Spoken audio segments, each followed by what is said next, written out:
Apparently, he blew their socks off during the meeting on some David Blaine shit. Allegedly, during the meeting, Freud gave Messing a mental command to pluck 3 hairs from Einstein's mustache, and Messing carried out the command perfectly with no words needing to be spoken. And those aren't the only celebrities that are interested in this case. Apparently, Mahatma Gandhi, Marilyn Monroe, and even Joseph Stalin saw him out. But more on that later. Wolf was in Poland when the Nazis invaded, and he made a public prediction that if Hitler made his way east, it would surely mean his death. Did you really need to be a psychic to predict that shit? I'm pretty sure if you have a basic understanding of history. Anyways, this prediction really pissed off Hitler, and it didn't help that Wolf was a Jew. Messing was in Poland during the Nazi invasion, and he was captured by 2 soldiers, but allegedly used his powers to escape. He then ran away to the Soviet Union, where Joseph Stalin himself requested Hitler to let him go. Stalin was curious of the legendary tales and proof of Messing's skills. He gave him a mental order to rob a bank, so Messing headed over to the bank and using the power of suggestion, mind controlled the teller into giving him a check for 10,000 rubles. Actually, sorry, 100,000 rubles. That's even more impressive.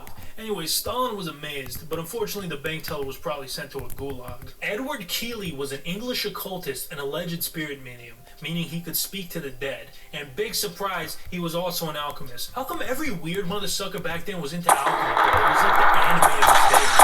He was known for his relationship with another occultist/alchemist who also happened to be Queen Elizabeth's court astronomer and a guide. Dee discovered Keeley when he was looking for somebody that could speak to angels, which Keeley apparently could do with the use of a crystal ball. Edward Keeley spent most of his life traveling around Europe, going to different noble houses where he would provide his services as a medium. Also, I think I should probably mention that Keeley was a known charlatan who was arrested for forgery and counterfeiting. Sidney Gottlieb was a chemist who worked for the CIA. Gottlieb was behind most of the assassination attempts carried out by the CIA in the 50s and 60s. He was also in charge of the government's mind control program known as MK Ultra. Now, if you're not familiar with MK Ultra, I'm not going to get too far into it here, but basically, during the height of the Cold War in the 50s, the US government was incredibly paranoid that the Soviet Union and China were going to take over the world. So to prevent that, they needed every advantage they could get. In the CIA, it was believed that the Soviets had already figured out so they needed to catch up. That's why they decided to launch Project Artichoke, which was the precursor to MK Ultra. Gottlieb was brought in as the lead researcher, and the main goal of the project was to determine if somebody could be involuntarily made to perform an assassination or any other action for that matter. The secondary goal was finding new interrogation techniques. At this time, they were forcing people to take all sorts of drugs, cocaine, peyote, mescaline, heroin, and LSD. Sounds like a good time. How do I sign up for that trade? Gottlieb eventually tried LSD himself to test its efficacy.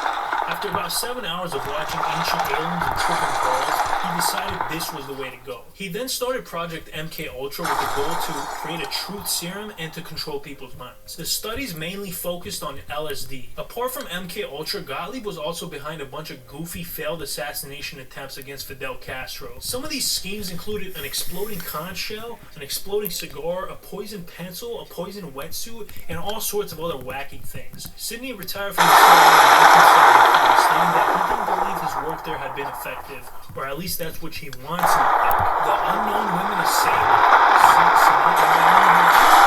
anything, man. So you guys are gonna have to get loose with this. She was a woman whose face would be hanging on the walls of many artists in the early 1900s. Obviously, not her real face, but her mask. She was known as the Blonde Woman Mystery, and it was said that the woman whose face it belonged to was discovered drowning in the river. And the coroner was so infatuated with her beauty that he decided to make a mask for her face.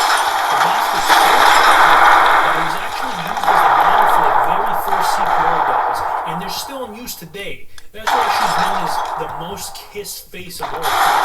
Li Chengyuan was a Chinese herbalist and martial artist who was known for his incredibly long life. He had claimed to have been born in 1736 and passed away in 1933.